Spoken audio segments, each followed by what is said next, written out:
Hey, what's up everybody? It's Rox and I'm coming to you today with a review for Real Housewives of Atlanta, Season 7, Episode 15. So we chugging on along here. We missed out last week. We missed out a couple of weeks before that. Award season always cuts into Real Housewives of Atlanta. But damn, I think we only have like 5-6 episodes to go. So this season hasn't been as painful as last season was. Doesn't seem as long even though it is. So, maybe that's a good thing. But anyway, you guys, the review, let's get to it, shall we? Okay, you guys, so Todd is back in the ATL just in time for candy-coated nights. I'm just gonna go ahead and put it out there. What the fuck is wrong with Don Juan? Why does he seem to have such a very large bone to pick with Todd? I'm gonna need you to stop being a hater. Because Todd don't never even respond to what he says. He just always got a little pot shot. That ain't cool, Don. Now, you showing out. I mean, if I didn't know better, I would think that Don was fucking Kandi before Kandi and Todd got together, Don. Is it something you ain't telling us? Anyway, you guys, the topic on the next candy-coated night will be sex and relationships, okay, or lack thereof. Kandi wants to know, who is Todd grinding on? It seems like we ain't been getting it in like we used to. When I was in Los Angeles, you was nasty. Child, I was watching that conversation and I was like, oh my God, Todd is so over it. Kandi wants to go to therapy and Todd just doesn't understand why. I mean, he's just like, why? Because we not knocking the boots as much as we used to? Is it that big of a deal? Yes, to Kandi. The old hot and ass Kandi always got to be fucking. I mean, I guess it is a big deal if you're newlyweds, you guys go from, having sex every day or every other day to, maybe once a week. I guess that would be considered a problem. Todd's whole thing is like, he's willing to compromise, but, she needs to get rid of the bonnet. These niggas and these bonnets, men kill me with the problems that they have with women and the way that they go to sleep. Fuck! Okay, bitch, you ain't married a motherfucker that's get up and go. If you wanted to get up and go, bitch, then that's who you should have married, okay? This one here got to tie her head up. And if we really gonna keep it real, I mean, do you want to get all up in between these legs, nigga? Do you want to be piddling over to what the fuck I got tied on the top of my head? I mean, sure. I'm not saying that women don't have to turn on the sexy at times, okay? And make sure that we get our lingerie, we get the nice music, we get the lighting together, and the whole ambiance, and really indulge in a good fuck session. But more times than not, the kids is in the fucking other room, and damn it, I was fixing to take my ass to sleep. And here you come with that thigh rub. Women, y'all know what I'm talking about. Boy, that nigga will sit there and rub your thigh for 45 minutes if you let him. And you gotta make it up in your mind whether or not, you gonna just ignore him and let the nigga rub your thigh so much that the shit become numb, or you go on and open up your legs and roll over on your back and let's get this done so I can fucking go to sleep. There ain't nobody told you to become interrupted me while I'm trying to get my goddamn shut-eye, nigga. And this is how I look. So, I'm just like, do you want to fuck or do you want to have this glamour girl in the bed with you? 9 times out of 10, if I'm giving you a blowjob or something, I'm gonna have to pin the shit back anyway. It ain't fixed to be cute with all this coming. Taking it too far, Roxanne. Okay, let me get back on track here. Todd agrees to go to therapy because he said that he's all in this marriage and he wants to make it work and whatever they have to do to make it work. So that's what they doing. Okay, Todd, if you say so. Now, as far as Phaedra is concerned, she is just relieved that Apollo has finally checked himself into the jail. And we know that Apollo has made it to the jail because Bravo, with they messy ass, go show his damn Instagram video when he's just like, I've made it to the facility. I'm about to go asunder.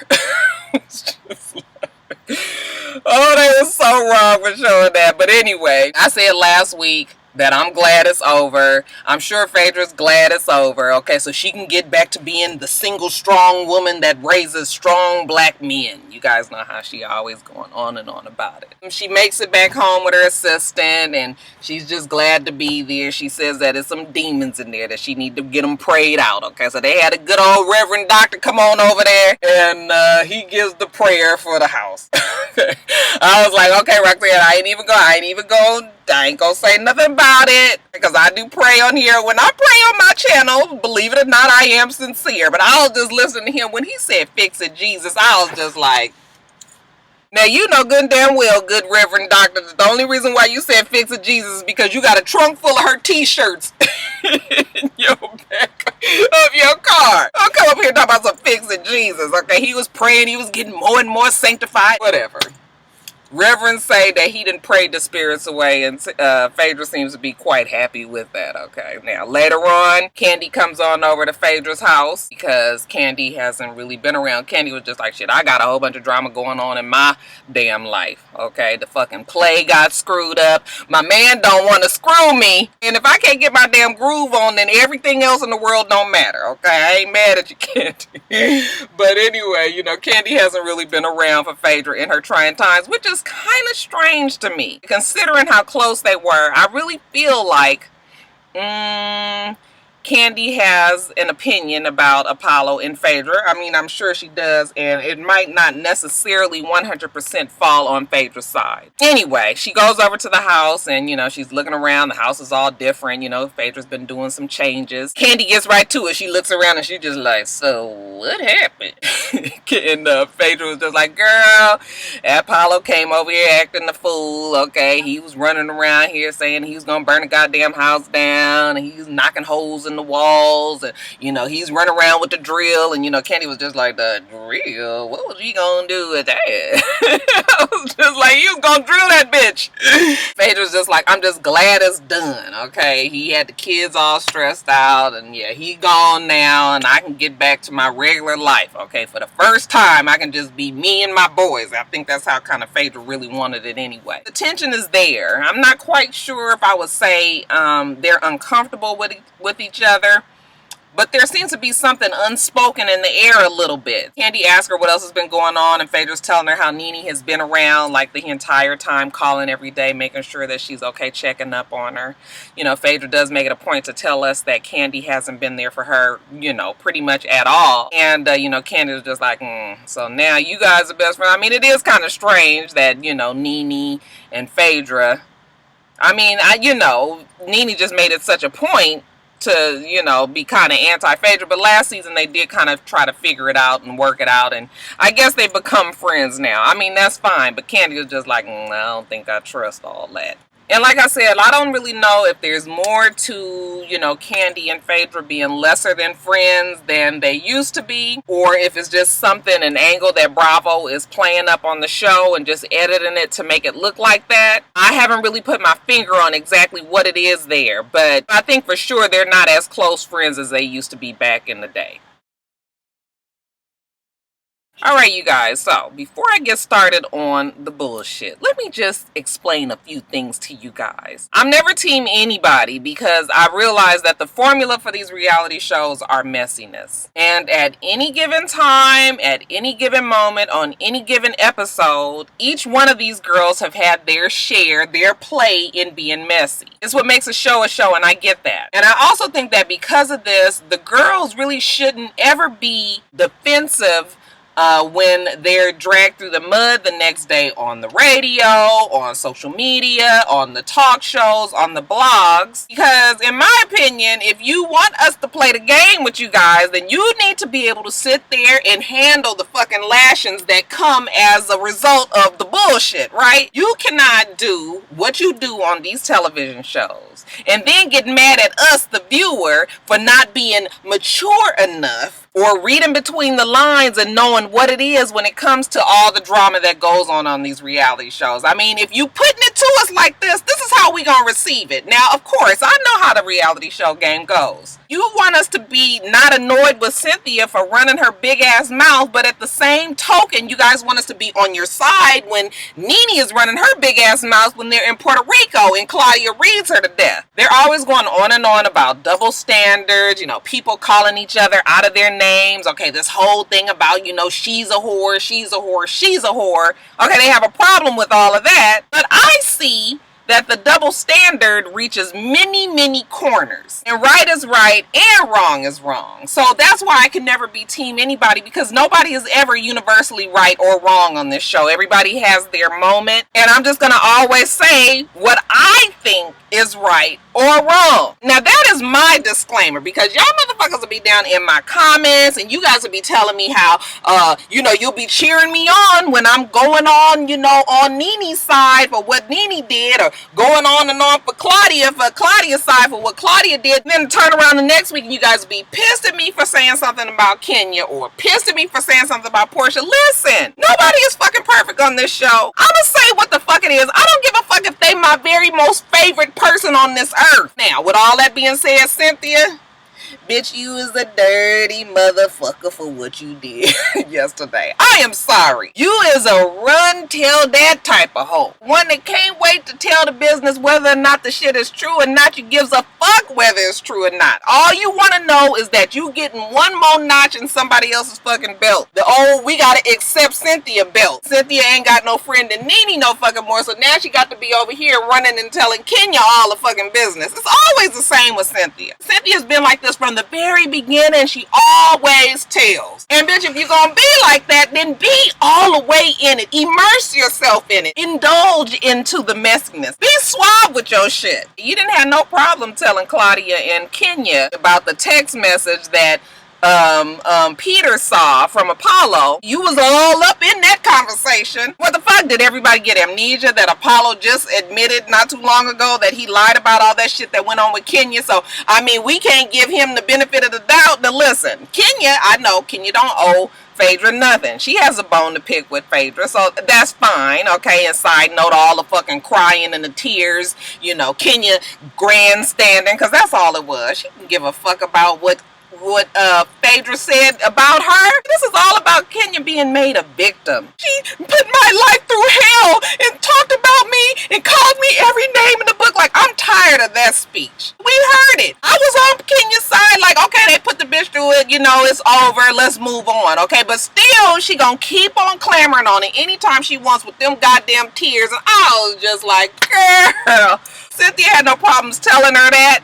Okay, and quiet as it's kept, Peter, when she told Peter that she told Kenya and Claudia that, Peter was just like, oh, okay, you probably shouldn't have done that, okay? You being messy, because I know that Apollo told Todd that, and Todd ain't told Kandi, and even if he did tell Kandi, Kandi ain't running back and telling, like, you know, it's like you creating more. Peter didn't say that, but I was glad that they put that in there, because at least even Peter knows that, all right, bitch, now you just doing way too fucking much here. Anyway, fast forward to the night out. All the girls get together. We already know that if they all get together, and it's going to be some drama because half of them don't like the other half. The dinner starts out nice enough. Everybody seems to be getting, you know, along. But you know that shit ain't going to last. Suddenly, here come mouth almighty, tongue everlasting. Kind of been brought to my attention. I was talking to Peter the other day to say, because it's important that when we're getting together, it was names said something that he was with Apollo, and it was a whole bunch of things, name calling, and I think that we should bring up something, you know, is important to me. I was just like, bitch, if you don't fucking say it, how the hell you gonna be messy but then don't know how to be fucking messy? Okay? After she finally spit it out and was just like, Apollo said you was having an affair. And again, I know that Cynthia was made to do it. I'm sure they put her up to it on the show.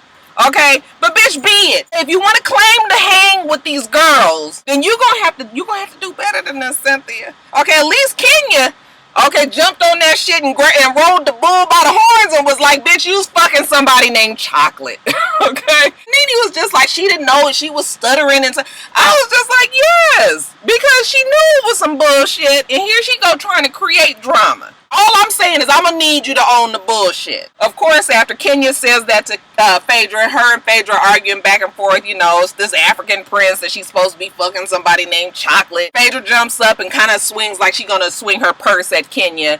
Did I think Phaedra was going to hit her? No. Did Kenya think she was going to hit her? No. Did Phaedra think she was going to hit her? No. It was all for dramatics. It broke the shit up and everybody was ready to go. And side note again, everybody on Twitter and Instagram yesterday was giving Kandi the blues and was mad at her for not, you know, jumping up and trying to get Phaedra to stop as well. And I was just like, why are they jumping on Kandi? First of all, Phaedra's the one who said, you know what, to Nene, give me a ride home. That was the first person that she turned to. Okay, Kandi did go on and walk out with him because, you know, she didn't want to stay there at the table with them. It wasn't nothing for Kandi to do. Fuck, Phaedra's a grown-ass person. And just like I said, I don't think anybody really expected anything to jump off like that. Phaedra was the one who was just like, I'm ready to go. But this shit was just a whole lot last night. I just need, when people gonna be messy, I need you to really be it. Okay, the reason why Kenya gets away with the shit that she gets away with is because she fully takes on the role. If you're not gonna be this bitch, and if you're not gonna be able to just say it and just don't give a fuck, then don't do it. Because what ends up happening is everybody is really on Cynthia, because Cynthia is never, she's just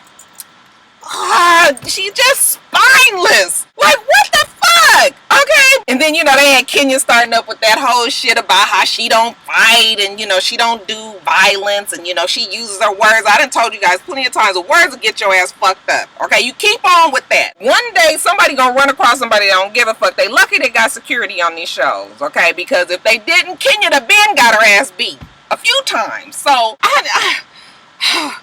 this show, I'm telling you, this show gets so many emotions going, and I'm sure that that's what they want. I was just watching that last night, and I was just like, oh my God. Just amazing, amazing. Double standards? Let's talk about double standards, you guys. It's so many of them on this show. Nobody wants to admit it, but it's there.